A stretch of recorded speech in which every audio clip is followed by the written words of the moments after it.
What's going on, y'all? H-Talk here, gonna talk about this news story that developed yesterday in regards to Casey Anthony. She's basically been given a platform by Peacock. They shared like a small little clip kind of teasing on what they're going to be talking about during this whole documentary.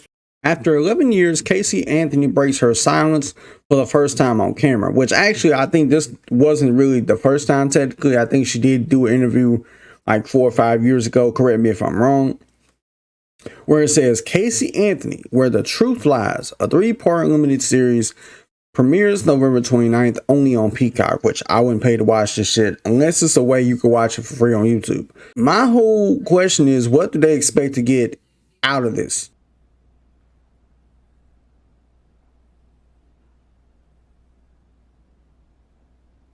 Casey interview, A, B, C marker, soft sticks.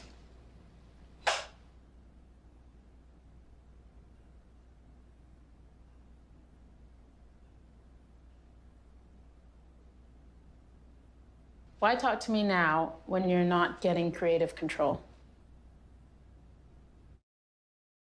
Now, I'm kind of curious on what the hell they're going to be asking her. I don't expect Casey Anthony to come out and say, oh yeah, I did it. Like, it would be crazy if Casey Anthony sat there on Peacock and said, you know what, I'm gonna confess that I did in fact murder my daughter in GTA. It is called, like, that they do have the series titled Where the Truth Lies. So I don't expect her to come clean at all. I highly doubt she'll come clean. I don't know if this still is an ongoing case, but the big question is, why now? Why come out and say, oh, you know, I want to come out and have a whole tell-all interview with somebody, Peacock of all people. And I guess she probably thinks, well, time has passed. People forgot. No, we ain't forgot shit. Now, there is a new age of people that probably have never heard of Casey Anthony, may have been born around the time that this whole trial happened, may have been just a little kid when this whole fiasco started. Which is why I'm here to go over the facts that happened in that case and how it was surprisingly shocking how she got away with all this. Now, all this started way back in July 15, 2008, where Cynthia Anthony, mother of Casey Anthony and grandmother of Kaylee Anthony, called 911 to report Casey Anthony for stealing a vehicle and money. And another 911 call, Cynthia Anthony shared with the 911 operator that she learned from Casey of Kaylee Anthony's kidnapping. In addition, Cindy reports of that her daughter's car smells like there's been a dead body in the damn car. Casey Anthony reports that she last saw Kaylee Anthony when dropping her off with the nanny on June 9, 2008. The name provided for the nanny was Zenaida Fernandez Gonzalez. Casey led the investigators to the alleged apartment in which Zenaida was staying, but discovered the apartment to be vacant since late February. Casey also reported that she was employed by Universal Studios. Upon investigation, it was discovered that Casey had last been employed by Universal Studios approximately a couple years before. Due to inconsistencies in the Casey Anthony's official statements, the police, along with delayed reporting of the missing child, an arrest was made against Casey Anthony for neglect of a child, false official statements, and obstruction of a criminal investigation. Evidence that was admitted in court, which is here: human hair found in the trunk of Casey Anthony's vehicle. The theory that Casey Anthony stored her daughter in the trunk after subduing Kaylee with chloroform was bolstered by the hair found in the trunk. The discovered hair was identified as human, but because of the absence of hair root or tissue DNA, could not be extracted or for precise identification. Microscopically, the unknown hair sample found in the trunk exhibited similarities to a known hair sample of Kaylee Anthony, but could not be confirmed with certainty. Instead, mitochondrial DNA was used to narrow down the identity. Mitochondrial DNA is forensically useful to confirm a female lineage, but does not individualize one person. Therefore, confirming the human hair found in the trunk as one that comes from the Anthony female lineage is the only information deduced from the mitochondrial DNA analysis. The FBI laboratory analysis on the human hair found in the trunk of Casey Anthony's vehicle exhibited characteristics of decomposition near the end where the root would be found. Decomposition detection. One disputed piece of evidence admitted in the Anthony trial was odor analysis of the air in the trunk of Casey Anthony's vehicle. The reason for his dispute was due to the infancy of the odor analysis technique and its lack of acceptance in the scientific community. The prosecution introduced odor analysis, a technique developed by Dr. Voss to present evidence of decomposition in the trunk. In his findings, he compiled compounds for the decompositional odor analysis database. Dr. Voss found 41 compounds out of 424 compounds that are associated with decomposition in Casey Anthony's trunk. He states that nearly all compounds found in early stages of decomposition were found in the air captured in Anthony's trunk. Voss's studies of odor analysis were primarily on bodies of barrels in various depths of the sole in the trunk of Casey Anthony's vehicle. The absence of compounds was found not by explained by Dr. Voss, a primary compound found in human decomposition, and a significant marker in other peer-reviewed articles indicating was not found in the trunk. The absence of this compound was not explained. Defense attorney Baez introduced his expert witness, Dr. Furton, who interpreted the report prepared by Dr. Voss and his expert opinion on the volatile compounds that evaporate during human decomposition. Dr. Fullerton disputed that the findings should conclude evidence of decomposition.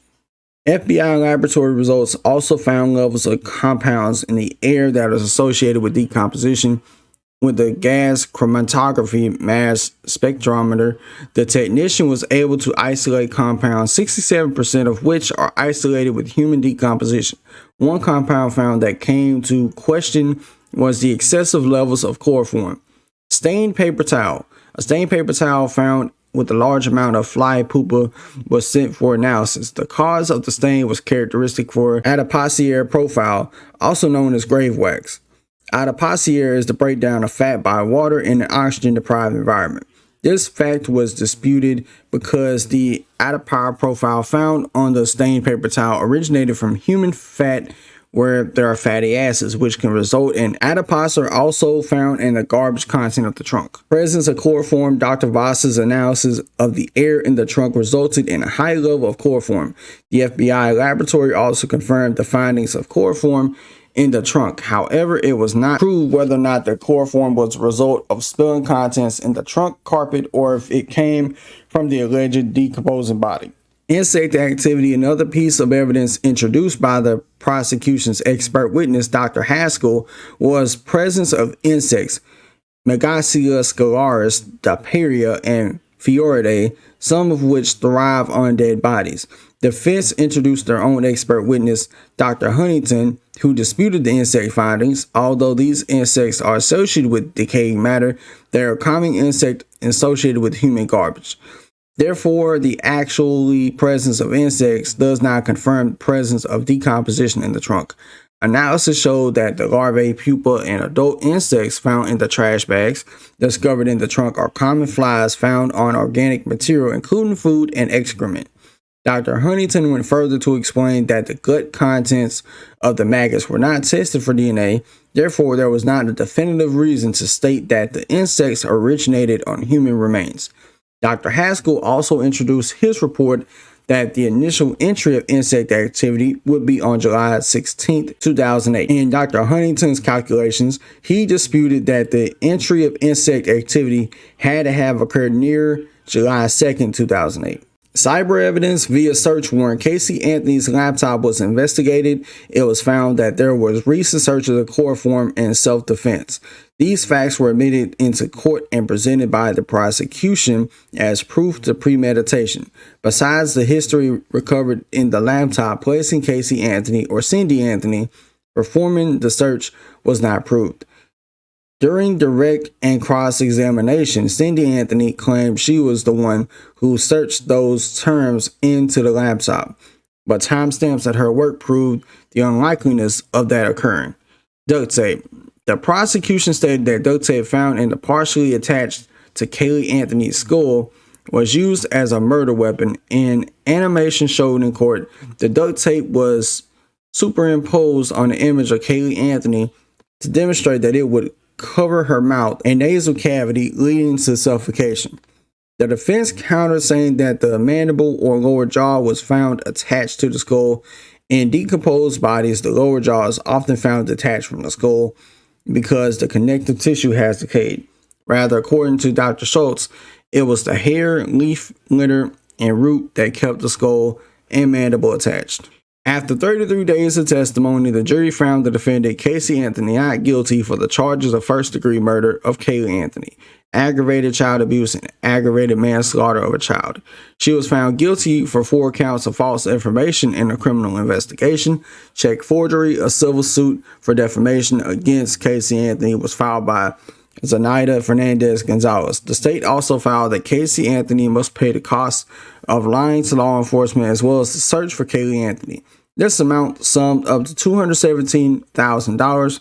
This case ultimately led to the creation of Caylee's Law in several states, making the failure to report a missing child in some states a felony. But this still amazes me that after all this time, she thought it'd be a good idea to come out now. I mean, granted, it's been a very long time, but still, like, ain't nobody forgot about this. And pretty much anybody that is new to this, that wasn't really aware of what was going on at that time, with all the information I presented, that's pretty much everything or the gist of what happened. The biggest pieces of evidence was the fact that she lied to people about this whole thing. She lied to law enforcement, and there was DNA all up in her freaking trunk. The fact that Casey got away with all this is very telling.